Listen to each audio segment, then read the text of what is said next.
Did you miss your deadline to renew your Medicaid coverage? You can still send your completed annual review form to Healthy Connections Medicaid. You may be assigned to another health plan, but you can ask to come back to First Choice within 60 days of renewed Medicaid eligibility. It's your family. It's your choice. First Choice is the right choice. Renew and choose us. Visit selecthealthofsc.com/renew to learn more.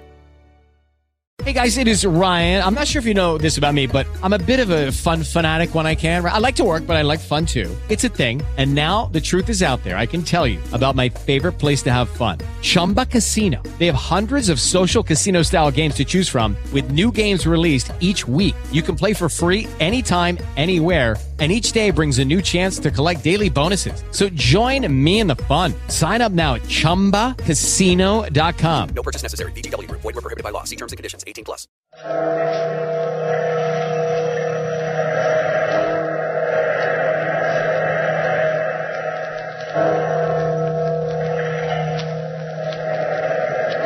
Out of the past, phantoms of a world gone by speak again their immortal tale. The Curse of the Mantle.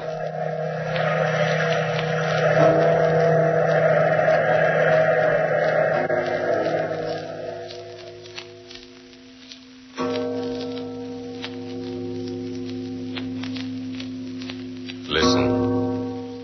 The bell has been tolling since the procession began. Since sundown, its dismal clang has beat upon the town, rung upon it like hammer upon anvil, tolling for the damned.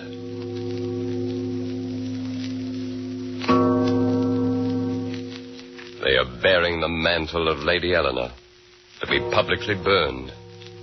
And from where I stand, here in the dim cemetery above my own grave, I can see the procession moving slowly through the street. George Helwys is at the head. Behind him, upon a litter, gleams the magnificent mantle. How many eyes, sick with disease, watch this procession? How many dead like myself listen to the tread of their feet? How many recall the events that led to this feverish evening in spring?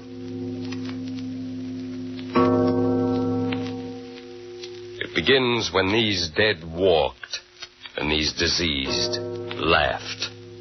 It begins in her uncle's, the governor's mansion, in the room with a great mirror.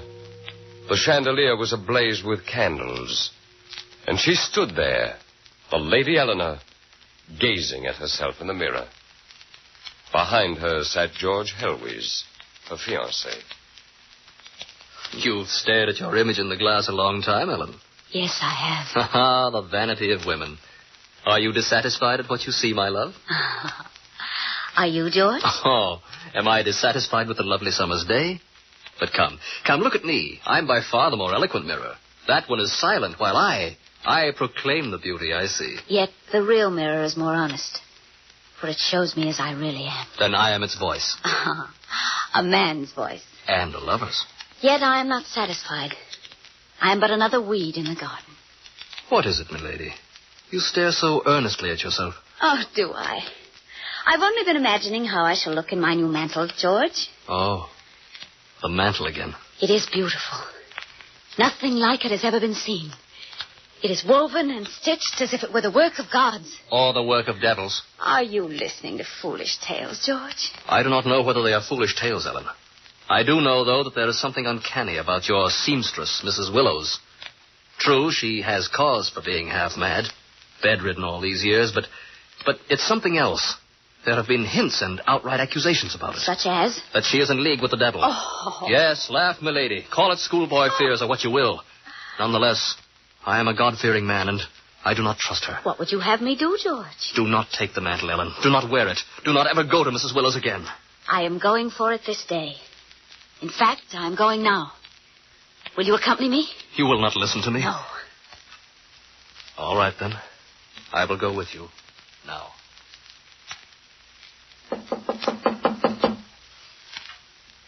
She doesn't answer, Ellen. She might be sleeping. Open the door. We'll wake her. It's dim. I cannot see anything. Oh, here, my fine birds. In the bed, see? Mrs. Willows never gets up to leave her work.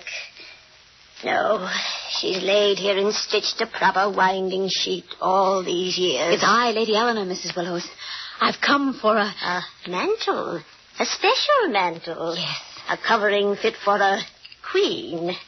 Isn't it pretty? Look at it. The devil never had one lovelier. Well, I cannot see well. It's so dim. Then open the shutters. Open them up, young man. Yes, of course. Would you have your lady miss her treasure in the dark? Oh, it's beautiful. Beautiful. Yes. Look at it. Oh. It lies like a royal beast across my lap. Blood red with cunning gold, eh? I've stitched all a madman learns into it. Aye, all a sick bed teaches. Is it finished? You'll wear it then, still hot from my fingers, eh? That's courage, my bird. Yes, it's done. Every last stitch in proper place. Oh, it wants to go to you. I can feel it stirring beneath my fingers. Oh. Patience. I've also waited a long time. Patience. Eleanor. Come, put it on, milady. Put it on. And gaze at yourself in my mirror. Over there. Let me look upon you both. I've the soul of an artist. Ellen, don't. I've never seen such a beautiful thing. Never. Take it. That's it, my beauty. Fasten the clasp now. Quickly. And look. Oh. You've never seen a beauty now, have you? Oh. It turns a pretty girl into an imperious queen, doesn't it? Yes, my mantle has a royal gift to offer. Empires are sacked for beauty such as yours now. You have power and regal pride. The clock is running down. Is it time, master? Tick tock. Ellen, take it off. It's cursed. Cursed, I beg of you, fling it off. Quiet. Give it back before it's too late, Ellen. Don't be a fool. So it is time. Yes, I've passed it on. We've an heir, master. An heir. Tick tock. Tick. She's dead. Dead. Ah. The mantle is beautiful. Beautiful.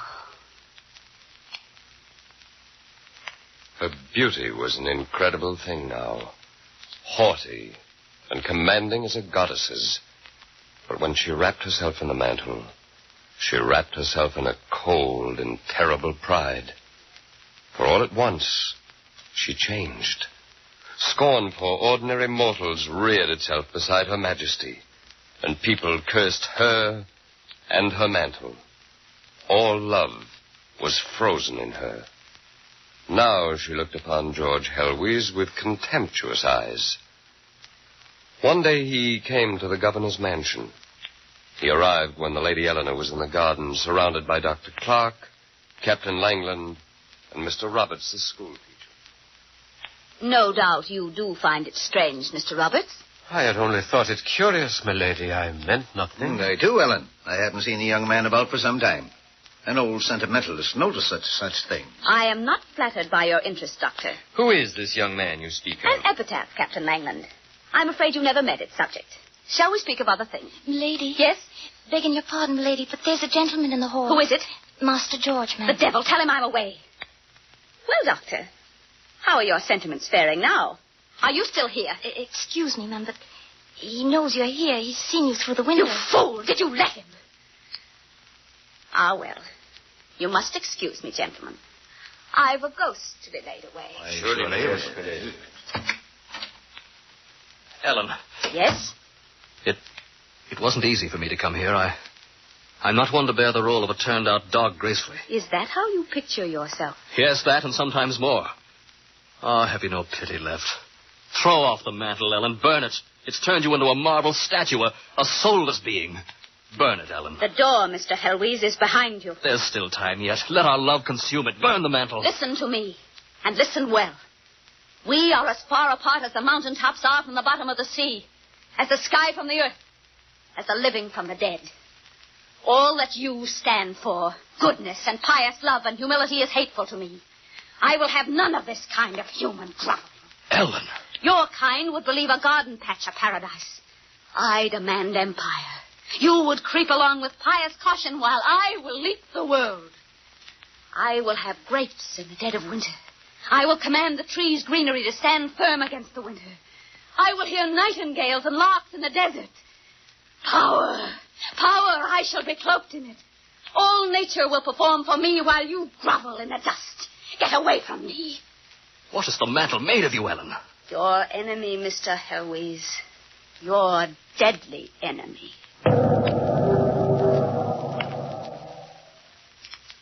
The desire for power grows like a malignant cancer in the body. And as the days went by, the name of Lady Eleanor became a hateful one amongst the people. More and more she withdrew from them, keeping regally aloof, like some cold and isolated tower. Even upon the night of her uncle's, the governor's, reception, she stood apart from the throng, imperious, her mantle ruby red and gleaming upon her shoulders. You are looking extraordinarily beautiful tonight, milady. What were you saying, Captain? That you are beautiful tonight, milady. Don't you think so, Doctor? Is it time yet? Time? The devil, I mean, what time is it? Oh, it's 9:00, milady. Are you expecting someone? I don't know. The evening is unbearably long. What time did you say, Captain?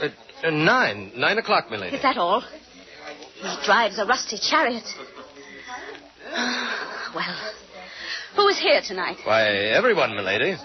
Without much trouble, I can see the King's Commission, Lord and Lady Rothcliffe, Sir John, and many others. And George Helwys.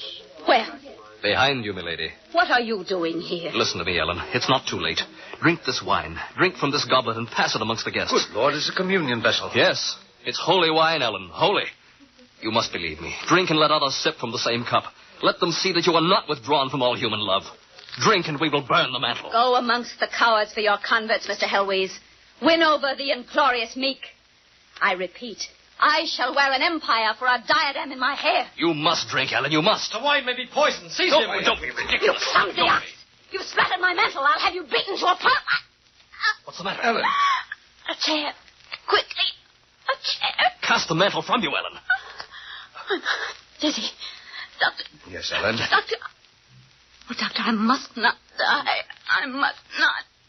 You must help me. She's fainted. Let me help lift. Yes, come on. The mantle. Look. It glows like a thing alive. Like a thing alive.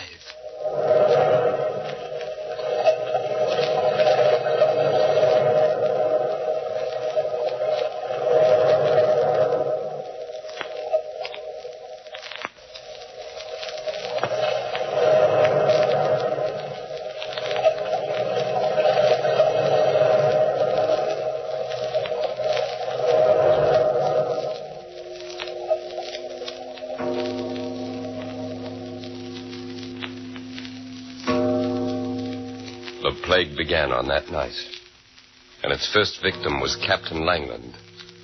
Then, inexorably, it moved through the town, leaving like an invading army a path of ruin. Each house had its tears, and each house rang with the curses for Lady Eleanor. She and she alone had provoked God's anger, they said. But was it his anger? Was it? Miraculously, Dr. Clark remained untouched by the disease that seized the town, and all day long he moved in and out of sick rooms, a gray-haired, weary man. He would not rest in spite of the urgent pleas of his housekeeper.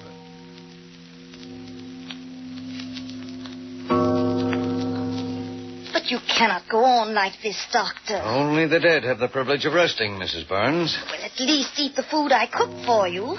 You'll be in the churchyard yourself in no time. If you can find room for me there. Half dozen funerals passed me in the street today, and no one was weeping. No one has tears left anymore. And still the bell goes on tolling. It's her mantle. Eh? Yes, she and her cursed mantle. Has the plague struck her?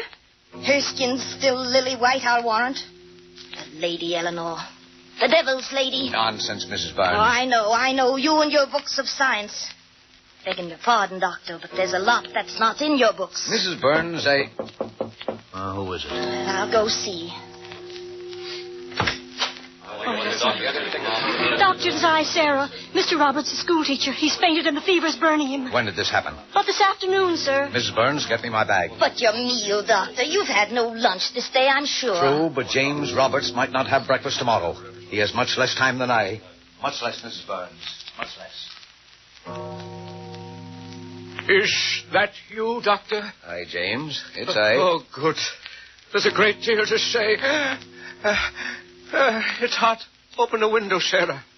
Open one. Don't twist so, James. You can open a window, Sarah. A lot to say, Doctor. A lot. He's claiming his bill now, Doctor. A goodly sum. Who is? The Horn gentleman. The Lady Eleanor's banker. You know, credit, unearthly beauty, cost, lives. Has this nonsense gotten you too, James? Doctor. Yes? Doctor, is there a bell tolling? Aye, James. There's nothing you can do to stop it, is there? Oh, it makes such a dismal clang. No, nothing. Doctor, listen to me. I've been speaking with George Helwys. Burn the mantle. Go to her room and seize it.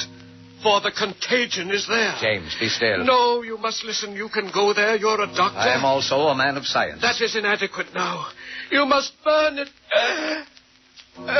Doctor. Yes? James. James. Sarah. The window. You can shut it now.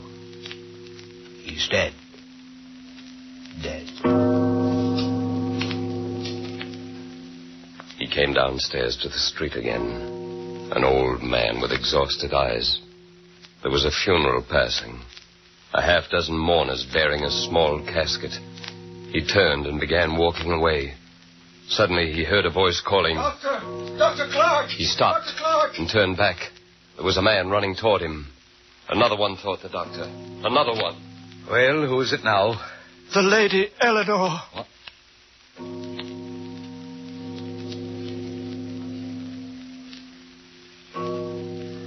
She seemed well enough this morning, Doctor. If you will permit me, sir, I'll go up.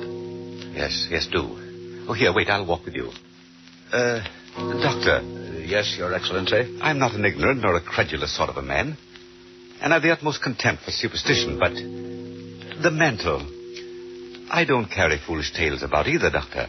But I've heard some, that the mantle is cursed, Your Excellency? Aye, that's it in a nutshell. Nonsense of that kind. I don't like it. Hey, what's that? George Helwys. What are you doing in this house, Master Helwys? What do you want? Her. Look. A red banner of the epidemic. Yes, for her. Are you mad, George? Will you make a mockery of the poor girl's suffering? Death and disease are in the form of Lady Eleanor, and I am their banner bearer. Now, George, listen to me. We were friends in better days. You shared some confidences with me. I know how you loved her. I promised to do all in my power to save the Lady Eleanor, but you must not go near her. Save her? She whose very breath breathes a poison in the air? Whose mantle has shaken death and pestilence upon us? Never was so great a curse visited upon this land as the Lady Eleanor. How dare you, sir? Get out! I must see the Queen in her awful beauty of the pestilence. I must see God's work. She challenged his order. She raised her will like a host of spears against him. And like the fallen angel, she has been cast down. I must see the Black Queen. Will seeing her help? As water to the thirsty. As succor to the abandoned. Give me your hand, George. I will take you to her chamber.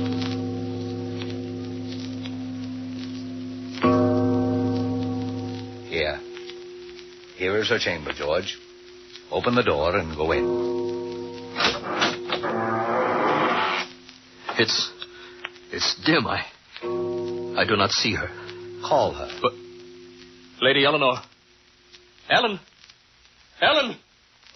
She doesn't answer.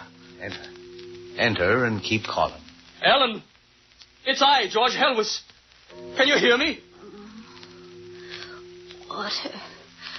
A drop of water. My throat is burning. Water on the table. In a moment. Here. Here, drink it.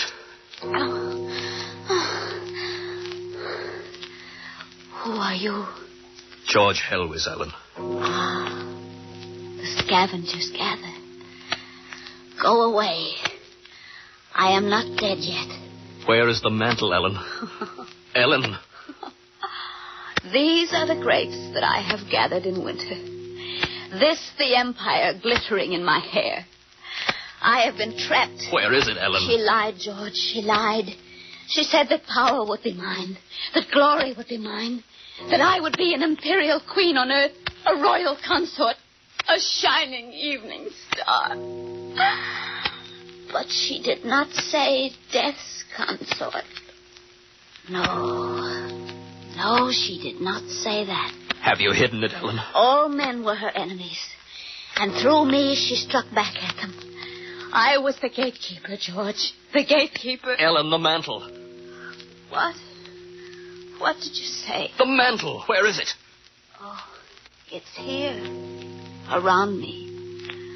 I am wearing it. Ellen. This is royal dying, my man. All queens take their glory to the grave with them. And the prisoner is buried in his chains. No, Ellen, no. And you are all avenged by it. My bit of splendor is almost done. They will ask for the crown jewels back, and I will go out through the servants' entrance. No, Ellen. You will get well. You will. Poor lad. You love the exiled queen still. If there were pity left in me, I would pity you. But as a close friend of the exiled queen, believe me, she is worth no man's love. Water. My throat is burning. Water. Here, Ellen, drink. Drink.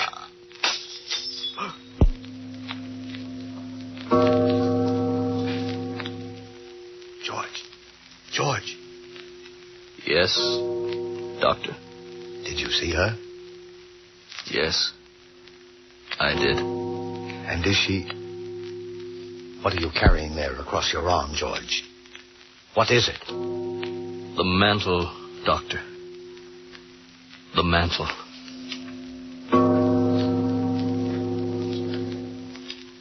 The procession is almost there. They'll burn the mantle before the province house and let the wind take command of the ashes. From where I stand, beside my own grave, my own tombstone, I can see George Helwys entering the square. His mouth is working as if he was shouting, but I do not hear the words. There. They've lowered the litter with the mantle now, and they're building a funeral pyre. About the square strides George Helwys, waving his crimson banner aloft. He stalks the living like death himself. They're finished. There. Someone's coming forward with a blazing torch and flings it. Leap, flame! Leap!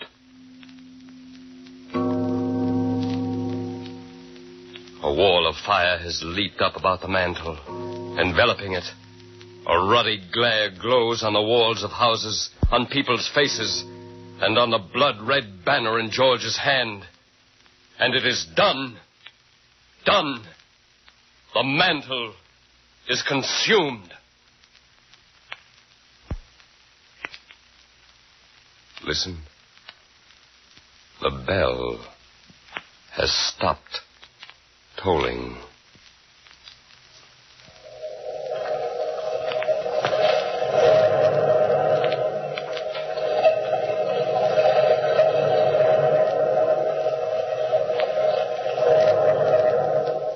From the time-worn pages of the past, we have brought you the story, The Curse of the Mantle.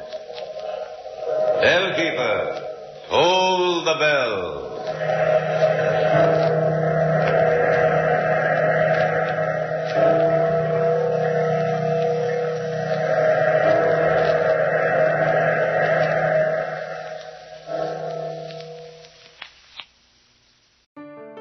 you miss your deadline to renew your Medicaid coverage? You can still send your completed annual review form to Healthy Connections Medicaid.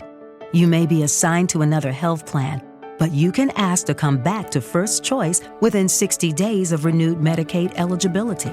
It's your family. It's your choice. First Choice is the right choice. Renew and choose us. Visit selecthealthofsc.com/renew to learn more.